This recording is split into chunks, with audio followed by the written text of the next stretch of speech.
Assalamu alaikum warahmatullahi wabarakatuh, mpenzi mtazamaji, natumai mzima buheri wa afya. Jina langu ni Haifa Muhammad na karibu katika kipindi kipendacho Pewa Asubuhi ndani ya kitengo afya na ustawi. Na leo alhamdulillah tupo naye si mwingine bali ndugu yetu, si mwingine anakuja kwa jina Chantel, na naamini tumekuwa naye katika kipindi kingine na naamini umeweza kufaidika na mazungumzo yake, elimu yake kuhusiana na chanjo. Na katika mada ya leo mpenzi mtazamaji, tunaenda kuangazia rising burden of hypertension, diabetes, obesity and their prevention. Hapa tunaongelea ugonjwa wa kisukari na pia obesity, nadhani ni ile hali ya uzito ambao sio wa kawaida. Hapa kwa hypertension natuelezea zaidi inahusiana na nini, na inshallah tukirudi kwake tuweza kufahamu mengi na mengi zaidi. Karibu sana Chantel. Asante. Natumai mzima. Una neno. Salama. Karibu tena. Shukrani. Naam. So tukiangalia mada yetu ya leo tunataka kujua yani maradhi tatu tofauti. Naam. Hypertension, diabetes na obesity. Tuelezee kwa kiufasaha ni magonjwa ya aina gani? Haya, sasa naweza taka kuanza, nitaeleza moja baada ya nyingine, lakini yote yanaitwa lifestyle diseases, yani kwa Kiswahili lifestyle. Yani ni jinsi mtu anavyoishi kimaisha. Kwa hivyo haya si magonjwa ambayo utazaliwa nayo. Mara mingi magonjwa ambayo unapata kwa sababu ya vile ambavyo unavyoishi. Kwa hivyo acha nianze na kisukari, diabetes. Diabetes ni wakati ambao mwili wako ina hormones kadha wa kadha ambayo ina regulate ambavyo mwili yako inafanya kazi, inachukua viungo vya chakula. Kwa hivyo sasa wakati ambapo umekula chakula chochote, ikuwe ni ugali, sima, yani ikuwe ni wali, it is broken down to very very small particles. Zenye ni glucose, kama umeenda shule umesikia glucose, sucrose, lactose. Naam.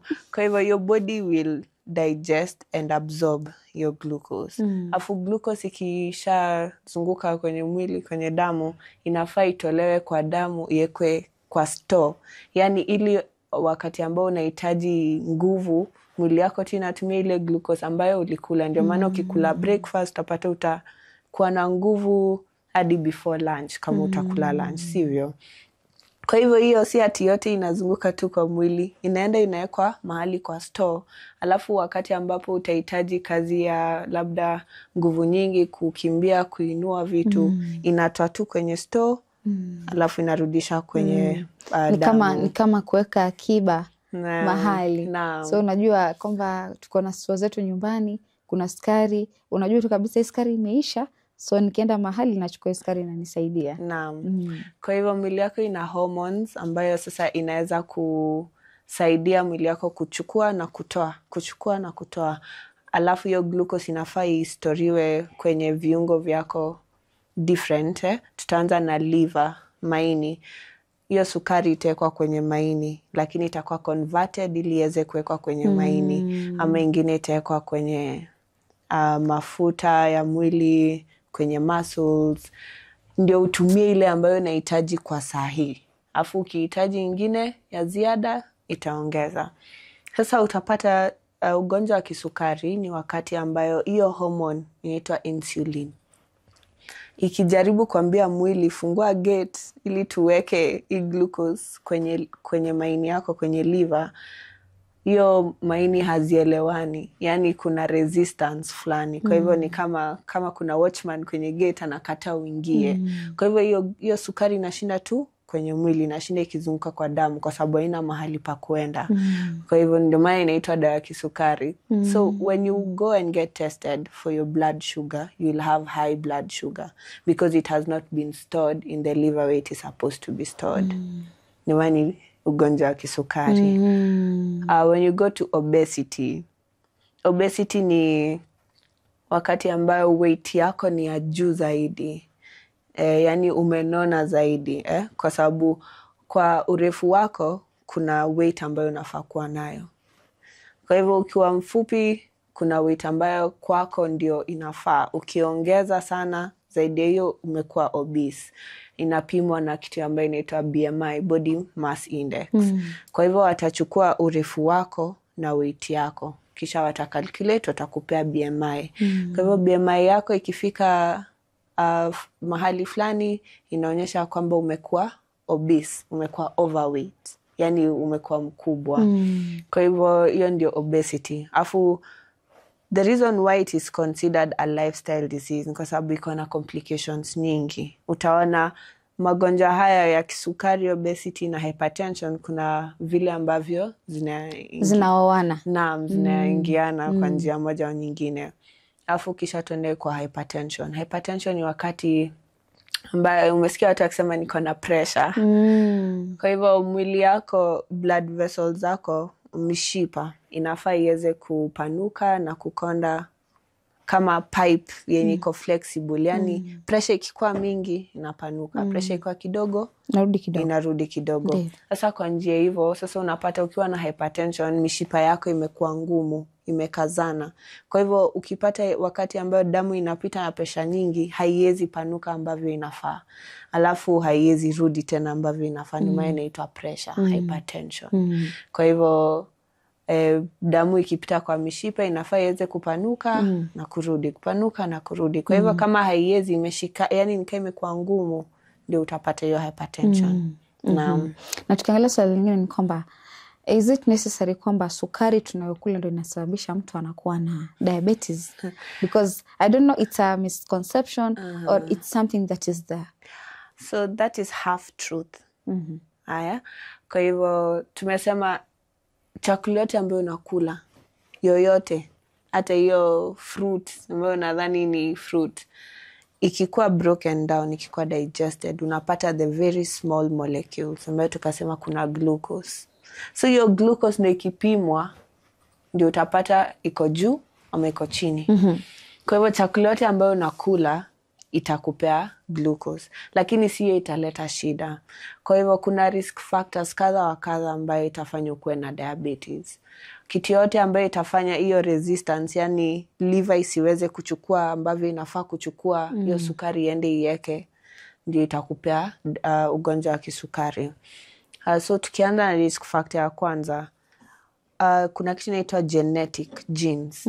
Ukiona kwamba kwenyu mzazi wako ana ugonjwa wa kisukari, your grandmother ana ugonjwa wa kisukari, yani your immediate family, hata kama ni auntie, uncle wa karibu, uko susceptible, inamaanisha unaweza pata. Si lazima upate, lakini unaweza pata. You have higher chances to get that illness.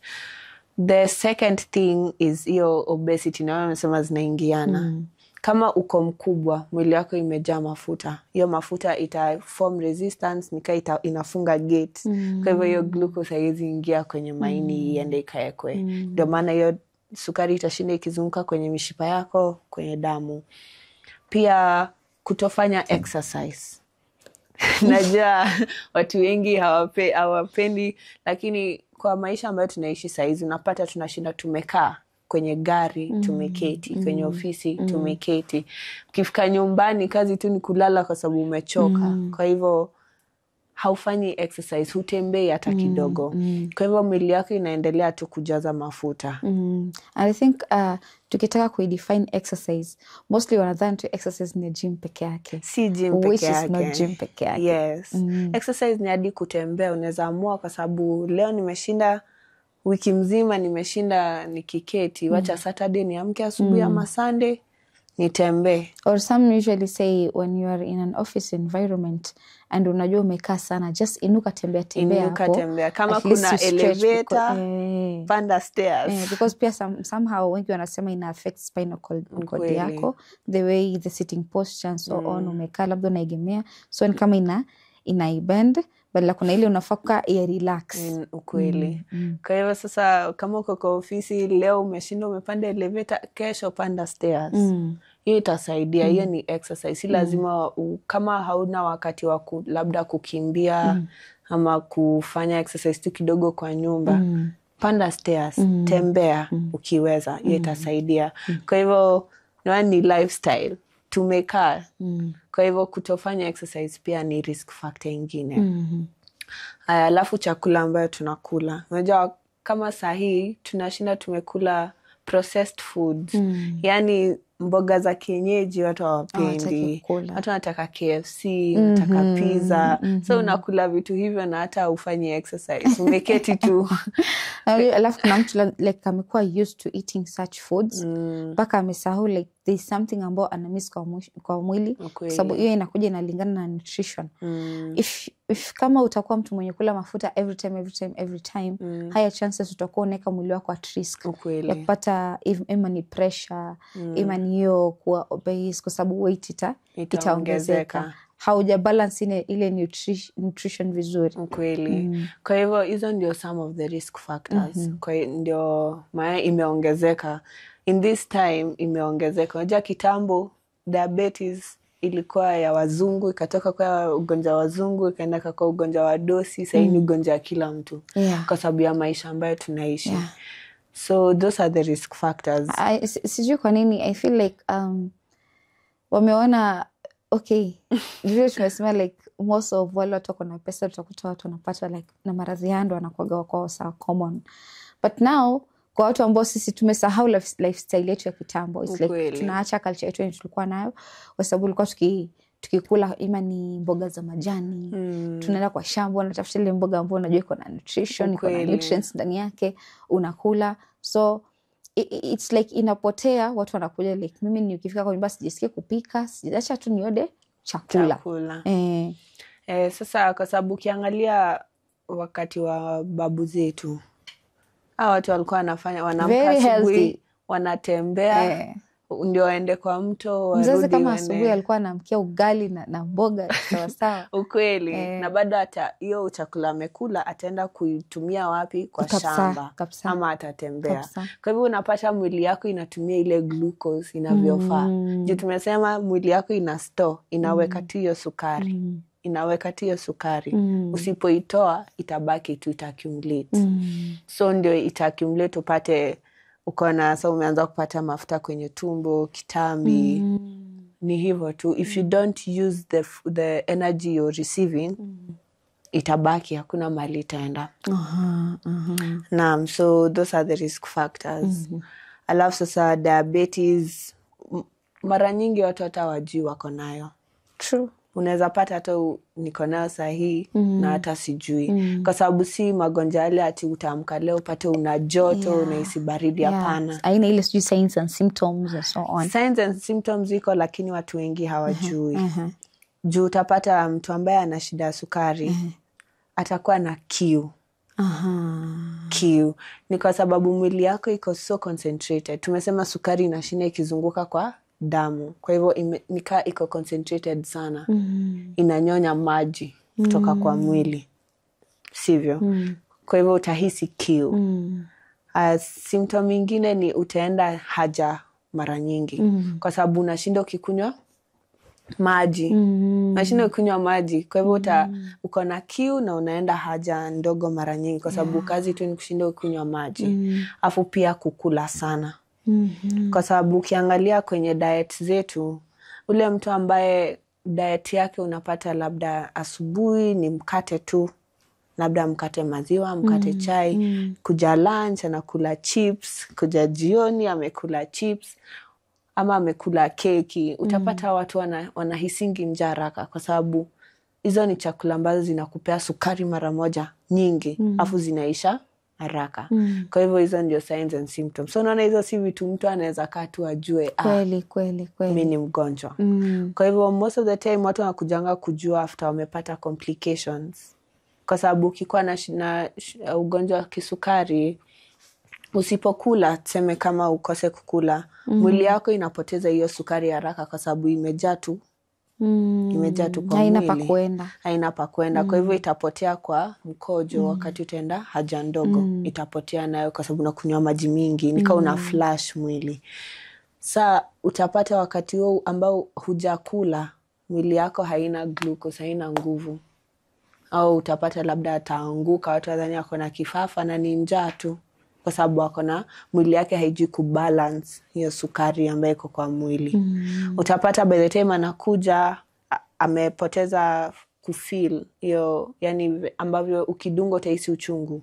Utapata labda kwa mguu amekanyaga jiwe hata hajahisi uchungu yote, kwa sababu mwili yako hiyo sukari ime affect other organs including your nervous system yenye inatumika kuhisi hiyo joto, baridi, uchungu. Kwa hivyo wengi wanakuja kama imeshafika advanced stage, kwa sababu si kitu ambayo ni rahisi kujua. Hapo ndo naambiwa usile kitu fulani, usile kitu fulani. Naam.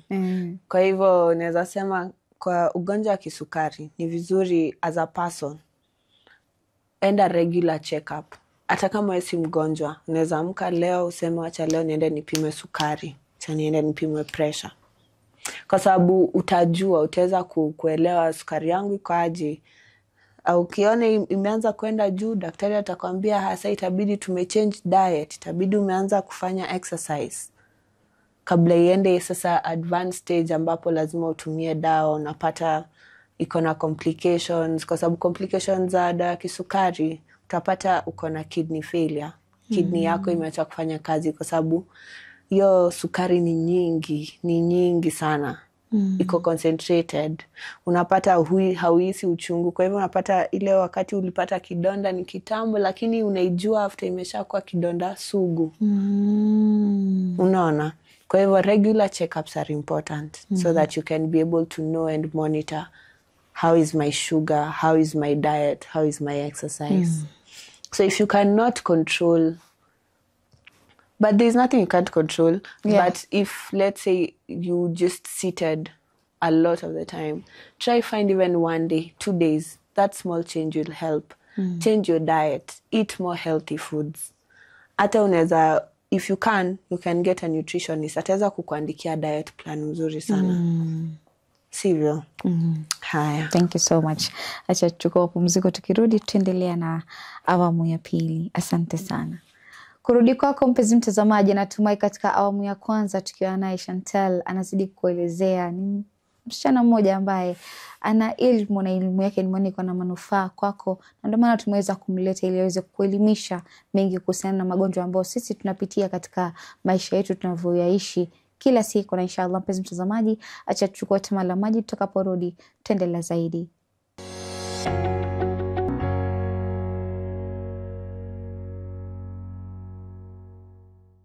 Assalamu alaikum warahmatullahi wabarakatuh. Mpenzi mtazamaji, karibu tena katika awamu ya pili ya kipindi kipendacho Pewa Asubuhi ndani ya kitengo Afya na Ustawi, tukiwa na Chantel akizidi kudadavulia mengi kuhusiana na afya yako, hasa tukiangalia maradhi tofauti tofauti ikiwemo mojawapo ni diabetes, hypertension na obesity. Ni vitu ambavyo jinsi ya tunavyoishi, our lifestyle matters a lot. Jinsi tunavyoishi inaweza sababisha ima tukawa katika njia ambayo ni nzuri, ama pia tukawa kwa njia ambayo itasababisha tuwe na maradhi tofauti tofauti. Na tukirudi kwake tuweza kufahamu mengi ambao ameweza kutendelea zaidi. Konrad, naam, karibu.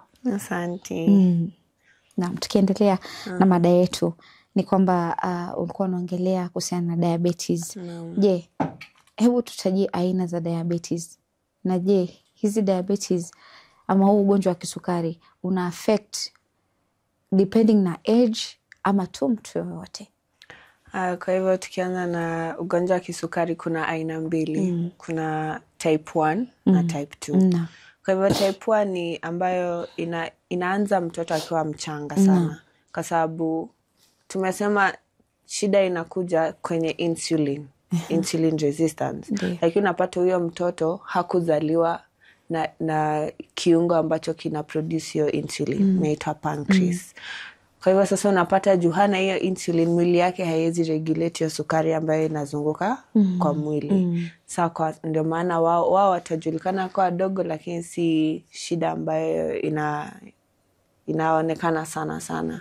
Type 2 sasa ni hiyo ya ambavyo tunavyoishi sasa. Hiyo ndio sasa imeongezeka kwenye imeaffect watu zaidi na zaidi kwa sababu ya ambavyo tunavyoishi. Sasa hiyo ndio tulianza kuongelelea leo wakati wa leo. Kwa hivyo tukiendelea kuangalia miaka, type 1 sana ni ya watoto wachanga. Utapata mtoto wako miaka 5, miaka 4, unashangaa na anakula chakula nyingi lakini haongezi weight, anashinda akipoteza weight yake. anashinda akiitisha maji, ana kiu, anashinda akienda haja ndogo. Saa hiyo inajulikananga watoto wakiwa wadogo. Lakini type 2 kitambo ilikuwa ya watu ambao wana miaka mingi, lakini sasa imeenda ikirudi nyuma. Imeenda ikirudi nyuma kwa sababu ambavyo tunavyoishi. Ndiyo.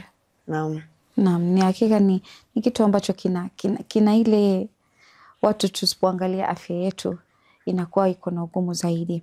Na tukiangalia kuhusiana bado na diabetes, je, kuna vyakula ambavyo huwa watu hawaruhusiwi kula wanapokuwa na ugonjwa huu? Kwa hivyo mara nyingi kwa diabetes tunajaribu kumaintain sukari ambayo unachukua. Na hapa sisemi sukari ya kuweka kwenye chai, ni ile glucose ambayo tuliongelelea show ikianza.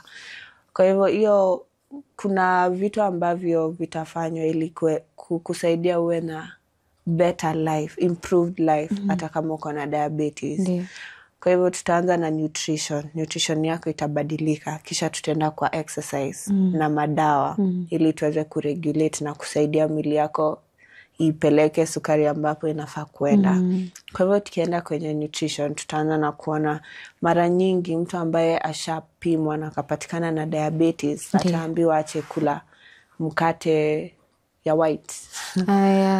Utaona kula brown, ugali ya brown, mchele ya brown. Akishinda kila chakula ya brown kwa sababu iko na fiber nyingi na sukari yake si nyingi, si processed. Watu ambao tena wasikule processed meals nyingi, wapunguze mafuta.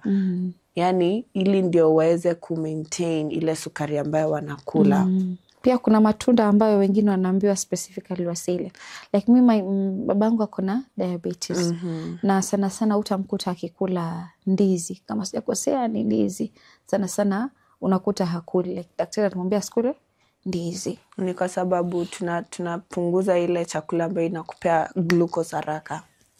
Unaona ukila tuseme keki ama mkate ya white, utapata mwili yako digest haraka, alafu juu ni wheat, ni processed, utapata glucose nyingi, kwa hivyo itashoot mara moja. Sasa juu mwili yao haiwezi regulate, juu wewe ukila kama huna diabetes, hata hiyo sukari ikipanda mara moja mwili yako inaweza shukisha hadi ibaki ambayo unahitaji kwa wakati huo. Lakini sasa mtu kaa yeye, kwa sababu mwili yake iko na hiyo insulin resistance, hiyo sukari ikipanda haitaweza kushuka. Kwa hivyo wanapunguza chakula ambayo utaona itapandisha sukari kwa haraka, ndio waweze kubalance, yani mwili wao iendelee tu vyema. Kwa hivyo chakula ambayo watapewa utapata ni ile ya kuwezesha sukari sipande haraka, wapate ile ambayo wanahitaji kwa wakati huo. Ndiyo. Ama ikipanda haraka utapata watapewa dawa. Kuna dawa ambayo labda ni ya kujidunga ama ya kumeza. Sana sana ya kujidunga. Utasikia wakati ambao wamekula labda keki ama sukari, kitu ambayo ina sukari nyingi, wataambiwa utajidunga, lakini kuna ambavyo imepimwa ndio ujue utajidunga labda ngapi, inatoshanaje. Ndio iweze kusaidia mwili kuweka glucose kwenye store ambapo inafaa kukua. Isishinde imezunguka kwenye mishipa. Na tukiangalia swali lingine ni kwamba mtu anayekuwa na obesity, je, ako na high chances ya kupata diabetes? Naam. Nilivyosema, ukila chakula nyingi uongeze weight, unapata mafuta ndio inajaa, si muscle. Kwa sababu mwili yako iko na different composition. Kuna fat, kuna muscle, kuna water, kuna your blood itself. Kwa hivyo inafaa balance. Si usikonde sana upate muscle mass yako ni kidogo, na pia isikuwe nyingi sana upate mafuta imejaa. Kwa hivyo mafuta ikijaa sana sana itajaa kwenye tumbo kwanza before it distribute to the rest of the body. Na ikijaa kwa tumbo, maini iko wapi? Kwa tumbo. Kwa hivyo hiyo insulin ikijaribu kuambia maini fungua mlango, sukari inataka kuingia, unapata hiyo mafuta nika ina form resistance, ina form blockage. Kwa hivyo hiyo sukari haiendi mahali ambapo inafaa kukua, inabaki nyingi kwenye damu. Ndio inakuwa sababu ya mtu kuwa na diabetes. Na tukiangalia swali lingine ni kwamba haya magonjwa yenye tumeongelea, Je, yana affect vipi physicality yetu, emotions zetu, na pia mental health yetu, and socially pia tukuishi na watu? Kwa hivyo wacha niongelelee sana ya kisukari na labda diabetes. Sasa mwili yetu ambavyo imetengenezwa au ambavyo imeumbwa, ni kila kitu ina interconnect. Yani hadi wewe mwenyewe ukiona leo uko mgonjwa, hadi mood yako itakuwa chini, hutahisi vizuri, hutashinda umecheka, lakini wakati ambao uko healthy utakuwa sawa, utakuwa na nguvu. Kwa hivyo sasa tukianza kwenye physicality, tulivyosema unapata diabetes kwa sababu ya sukari kuzunguka kwenye mishipa ina affect nerves zako. Kwa hivyo hata nikiumia sitahisi, nikigongwa mahali sitahisi, wajua. Sasa baada ya hapo unapata uko na ugonjwa, uko na you have a wound, a chronic wound, kidonda, uko na kidonda sugu. So naona hiyo kidonda sugu tanuka, takuwa na ugonjwa, inapata infection. Hata watu wengine wataogopa kukaribia watu kwa sababu unapata labda hiyo wound hukujua mapema ukaitunza. Na juu ya hiyo unaweza pata wengine ita affect mguu yao yote ama mkono yao yote. Inaweza lead to hadi kuwa amputated. Hiyo ndio complication yake. Kwa hivyo ita affect physicality yako hivyo. Alafu tena usisahau kitu itafanya uwe na nguvu ya kuruka, ya kucheza, ya kutembea, ni ambavyo mwili yako inafanya nini, inapanga hiyo sukari. Sivyo? Kwa hivyo wakati kama seme sana hujatibiwa, hujapata matibabu, utapata mood yako ina fluctuate. Kwa sababu sukari inapanda haraka, inashuka haraka, inapanda haraka, inashuka haraka. Kwa mfano hao watu ambao wana diabetes wakiwa na njaa wanakasirika haraka, wanakuwa easily irritable kwa sababu sukari imeshuka. So hiyo ni emotionally, wamekasirika ama wanaweza hadi anguka kwa sababu sukari iko chini. Na sasa wanaambiwa wakiona wako hivyo wanafaa waende watafute kitu cha kukula, snack kadogo. Unapata sukari kikuwa juu nayo sana, hawatakuwa sawa.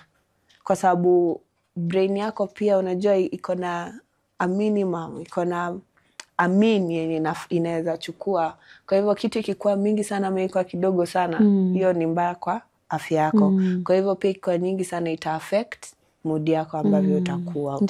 Na pia wetu tulisema wanapata cravings. Kwa sababu inapotea haraka, hiyo sukari inapotea haraka ukienda haja ndogo. Kwa hivyo utapata watashinda wakihisi kukula chakula labda sukari, lakini hawafai kwa sababu mwili wao inawaambia aje, sukari ambayo ulikuwa umekula breakfast imeisha. Kwa hivyo unahitaji kuongeza kwa sababu mwili yake haiwezi regulate. Tunaona kama sisi ambavyo tuko healthy. Hata saizi kama nilikula tuseme saa 10 asubuhi, hata kama ni saa 9, mwili yangu itaweza kuregulate. Itaweza kunipea nguvu, naweza tembea hata kama nimechoka, nitaweza kutembea nifikie mahali. Nitaweza kufanya kazi yangu ambavyo inafaa. So kwa hivyo ndio ina affect physically. Na mentally pia tumeona wakiwa na njaa kwa sababu sukari imeshuka haraka, wanakuwa easily irritable, wanakasirika haraka, wanaweza anguka hadi.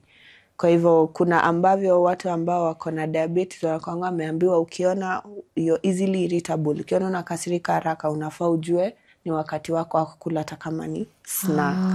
Ndio isaidie.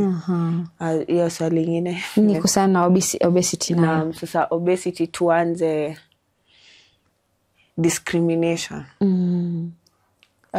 Hiyo ni jambo ambayo ina affect watu wengi, lakini socially, lakini pia obesity are affected by discrimination. Ndio utasikia kuna watu wanaitwa wako fat phobic. Yani hawataki kukaribia mtu mnono, unapata mtu mnono ananyimwa kazi. Lakini pia saa zingine ni kwa sababu hata kupewa kazi utakuwa na ile nguvu ya kushinda umefanya, utachoka haraka.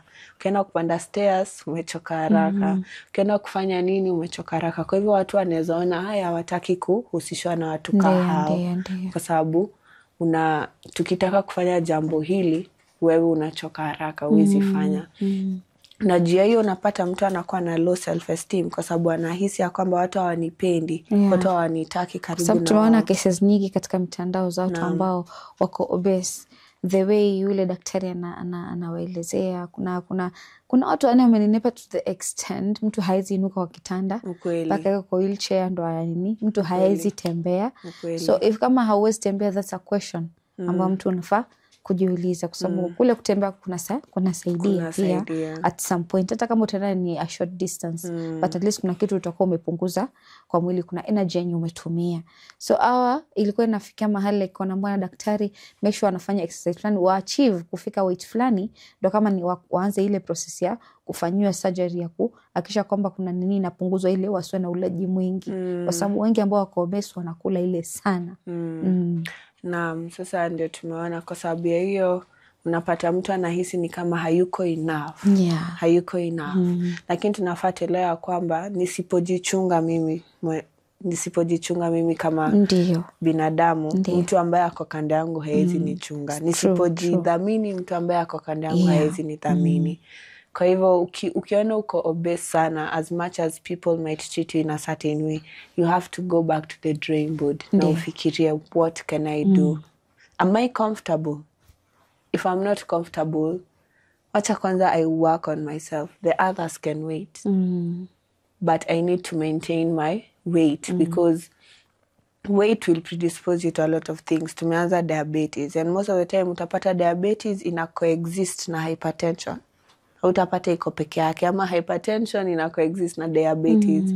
Yenye ilianza ya kwanza italeta nyingine. Kwa hivyo uwe kukua obese pekee imekufanya uko predisposed to magonjwa mawili na bado kuna mengine zaidi. Kwa sababu kwa mzito hadi joints zako haziwezi fanya nini? Haziwezi kubeba wewe mwenyewe kwa sababu hiyo weight ni mzito sana.